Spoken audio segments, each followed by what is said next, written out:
کے بعد نام آتا ہے پاکستان کا. یہ ہے میری اور آپ کی داستان، اور یہ ہے سبب جس کی وجہ سے کہ میں آپ سے یہ گفتگو کر رہا ہوں.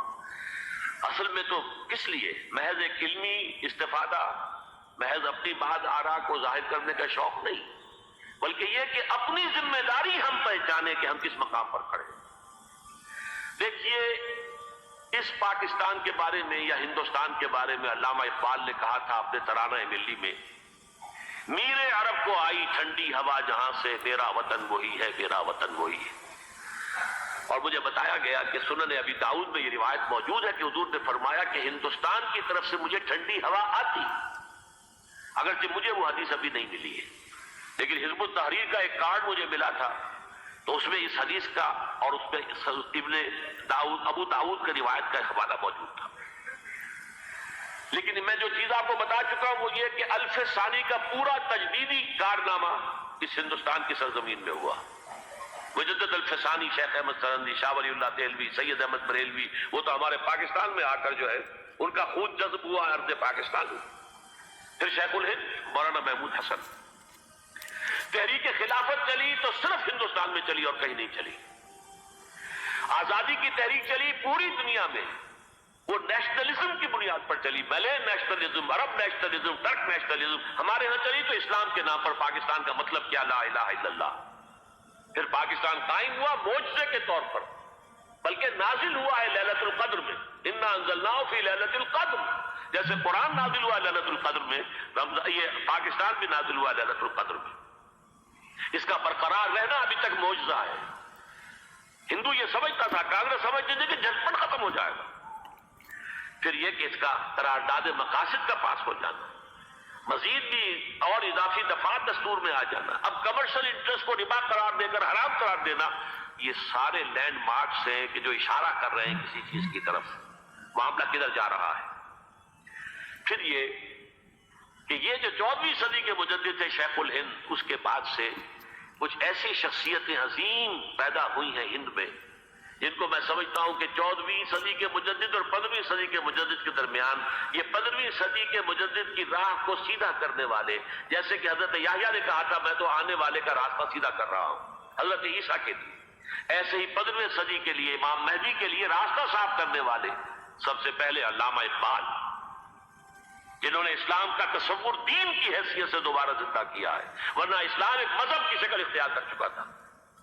پھر مولانا مودودی، مولانا ابوالکلام آزاد حکومت الہیہ کے نعرے کے ساتھ میدان میں آئے. یہ اقبال نے جو تصور پیش کیا تھا اس پر عملی جدوجہد کے لیے حزب اللہ قائم ہوئی. نوٹ کر لیجئے 11 برس کا فرق ہے عمر کا علامہ اقبال کے اور ابوالکلام کے. اور 1913 میں جب حزب اللہ قائم کی ہے اس وقت علامہ اقبال کی ملی شاعری اپنے عروج کو پہنچ چکی تھی. پھر یہ کہ علامہ اقبال کے بعد تعمیل جو ہے اس کام کی وہ ابوالکلام نے کی، لیکن روایتی علماء کی شدید مخالفت کی وجہ سے وہ بدل ہو کر چھوڑ گئے، کانگریس میں شامل ہو گئے. بساط جو ہے حزب اللہ کی انہوں نے لپیٹ دی. پھر مولانا مودودی آئے، انہوں نے وہ ڈور جو ہے اس کا سرا تھاما، جماعت اسلامی قائم کی حکومت الہیہ ہی کے قیام کے لیے. اگرچہ میرے نزدیک یہ کہ وہ انتخابی اور ایک قومی سیاست کی ایک جماعت بن کر پاکستان میں جو ہے دلدل میں پھنس گئی ہے. اب ہم اس کی کوشش کر رہے ہیں تنظیم اسلامی اور یہ تحریک خلافت جس کے تحت یہ جلسہ ہو رہا ہے. یہ ساری چیزیں وہ ہیں کہ آپ کو سوائے پاکستان کے اور کہیں نہیں ملے گی پوری دنیا. معلوم ہوتا ہے کہ پاکستان کو بہت بڑا رول پلے کرنا ہے اس میں. اور اس کے ساتھ اب جمع کر لیجئے افغانستان کی عمارت افغانستان، اسلامی عمارت افغانستان قائم ہو چکی ہے. یہ پچھلے 20 سالوں میں جو کچھ وہاں ہوتا رہا ہے اس سے پہلے تصور نہیں ہو سکتا تھا. کابل جو ہے وہ تو جیسے پیرس کا تمدن تھا ویسے کابل کا تھا، وہی لباس، وہی سکرٹس. یہاں جب آئے تھے شاہ ظاہر شاہ سرکاری دورے پر تو ان کی جو ملکہ صاحبہ تھی ان کے ساتھ اسکرٹ میں ملبوس تھی.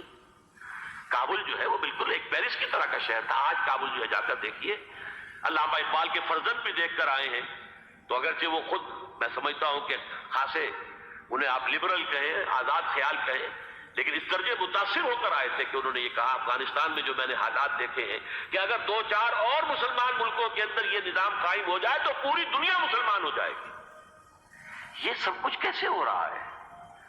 یہ آنے والے دور کی جھلکیاں ہیں. Coming events are casting their shadows before. یہ سب بتا رہے ہیں کہ پاکستان افغانستان کو مل کر اس میں کوئی عظیم رول پلے کرنا ہے. اور اس کے ضمن میں اب میں علامہ اقبال کے بارے میں آخری بات کہہ رہا ہوں. علامہ اقبال کے بارے میں عام یہ خیال ہے، انہوں نے اپنے خطبات میں مہدی کا اور نزول مسیح کا، حالانکہ میں کل پڑھ رہا تھا مولانا سید احمد اکبر آبادی رحمۃ اللہ علیہ کا ایک مقالہ ان کا کہ علامہ اقبال نے ابن خلدون کے بارے میں یہ کہا ہے کہ مہدی کا اور نزول عیسیٰ کا دونوں کا انہوں نے انکار کیا ہے، حالانکہ ابن خلدون نے نزول عیسیٰ کا انکار نہیں کیا، صرف مہدی کا انکار کیا ہے. بہرحال علامہ اقبال نے خطبات میں انکار کیا ہے. لیکن یہ کہ اپنی شاعری کے اندر میں چیلنج کرتا ہوں کسی بڑے سے بڑے اقبال شناس کو، ان کا یہ شعر ذرا سنیے. خضر وقت از خلوت دشت حجاز آید بروں، کارواں زی وادی دور و دراز آید بروں. خضر وقت، امام وقت، رہنمائے وقت، قائد وقت، خلوت دشت حجاز، حجاز کی صحرا کی کسی خلوت گزینی سے نکل کر باہر آئیں گے. میں حیران ہوتا ہوں علامہ کے اس فکر پر اور اس مصرے پر. یہاں انہوں نے شیعہ اور سنی دونوں کے کانسیپٹ جمع کر دیے. شیعہ کا کانسیپٹ یہ چھپے ہوئے کسی غار میں وہاں سے برآمد ہوں گے، اور ہمارا کانسیپٹ میں ام سلمہ رضی اللہ تعالیٰ عنہ کی حدیث سنا چکا، چھپے ہوئے ہوں گے وہ وہاں پر، مدینے سے نکل کر آ کر مکے میں چھپ جائیں گے. اس خانہ جنگی کی حالت میں لوگ ان کی طرف دیکھ رہے ہوں گے، سوچتے ہوں گے انہیں میدان میں آنا چاہیے، کوئی پارٹ پلے کرنا چاہیے، امت کی رہنمائی کرنی چاہیے. لیکن وہ چھپیں گے، وہ کارے ہوں گے، وہ اس ذمہ داری کو قبول نہیں کرنا چاہیں گے، جا کے چھپ جائیں گے مکے میں. وہاں سے مکے والے انہیں نکالیں گے، اور وہ کارے ہوں گے، انہیں بالکل یہ پسند نہیں ہوگا کہ یہ ذمہ داری اٹھائیں. تو خضر وقت از خلوت دشت حجاز آیت بروں، کارواں زی وادی دور و دراز آیت بروں. کارواں جو چلے گا ان کی مدد کے لیے اس وادی دور و دراز، اس زی عظیم وادی دور و دراز، یہ وادی سندھ ہے. وادی سندھ جو ہے ہم سمجھتے ہیں کہ صرف یہ پاکستان اور پنجاب جو ہے یہ اس میں شامل ہے، سندھ اور پنجاب نہیں، افغانستان کا پورا مشرقی علاقہ اس میں شامل ہے. جیسے دریائے جہلم سندھ میں جا رہا ہے، جیسے دریائے گلگت سندھ میں آ کر ملتا ہے، جیسے دریائے چناب اور راوی اور جہلم اور یہ سب جا رہے ہیں اور آ رہے ہیں، اسی طرح دریائے کابل کہاں سے آ رہا ہے، دریائے گومل کہاں سے آ رہا ہے، ٹوچی کہاں سے آ رہا ہے. یہ سارا جو ہے ڈرین جو ہو رہا ہے، ایسٹرن جو ہے پارٹ آف افغانستان، یہ سب وادی ہے. اس وادی کے یہ دو حصے ہیں، ایک حصہ جو ہے یہ ادھر پاکستان میں ہے، اور اسی وادی کا دوسرا حصہ جو ہے وہ افغانستان میں ہے. کارواں زی وادی دور و دراز آیت بروں، کارواں چلے گا یہاں سے. یخرج ناس من المشرق یوطئون للمہدی، یعنی سلطان ہی مشرق سے فوجیں چلیں گی کہ جو مہدی کی حکومت قائم کریں گی. اور یخرج من خراسان رایات و سود، اور خراسان سے سیاہ پرچم چلیں گے کہ جن کا رخ کوئی موڑ نہیں سکے گا، حتیٰ تنصب بیلیا، یہاں تک کہ وہ جا کر یروشلم کے اندر نصب ہو جائیں گے. حضرات، میں ایک میری گفتگو کا حصہ باقی تھا لیکن میں اسے چھوڑ رہا ہوں، اس لیے کہ گلوبلائزیشن جو اس کی ہوگی، جو خلافت علی منہاج النبوہ کی تجدید کامل حضرت مہدی کے ہاتھوں عرب میں ہوگی، اس سے پہلے اس کے لیے محنت، کوشش، جد و جہد پاکستان اور افغانستان میں ہو چکی ہوگی جو اسے سپورٹ کرے گی اور وہاں جا کر حکومت قائم کرے گی. اس کے بعد گلوبلائزیشن کا جو مرحلہ اس کا ہے وہ حضرت مہدی کے ہاتھوں نہیں ہے، وہ حضرت عیسیٰ ابن مریم ان کے نزول کے بعد ہے. ان کے نزول کے بعد دجال کا خاتمہ ہوگا اور یہودیوں کا استحصال ہوگا. مسلمانوں پر بھی بڑی تکالیف عربوں پر آئیں گی، شدائد آئیں گے. لیکن یہ وہ میں حصہ جو اپنی گفتگو کا آج چھوڑ رہا ہوں اس لیے کہ میں دیکھ رہا ہوں کہ بعض حضرات کا صبر کا پیمانہ اب لبریز ہو رہا ہے، تو میں اس حصے کو پھر ملتوی رکھتا ہوں کسی دوسری محفل اور کسی دوسری مجلس اور نشست پر. آخری بات یہ کہہ رہا ہوں، ہم پاکستانیوں کے کرنے کا اصل کام کیا ہے؟ یہ مقدمے میں آ پڑی ہے سکون گسترانہ بات. پہلی بات یہ کہ ہماری جد و جہد مرکوز ہو جانی چاہیے کہ یہاں خلافت علی منہاج النبوہ کا نظام قائم کرنے کی جد و جہد کریں. اس کے دو راستے ہیں.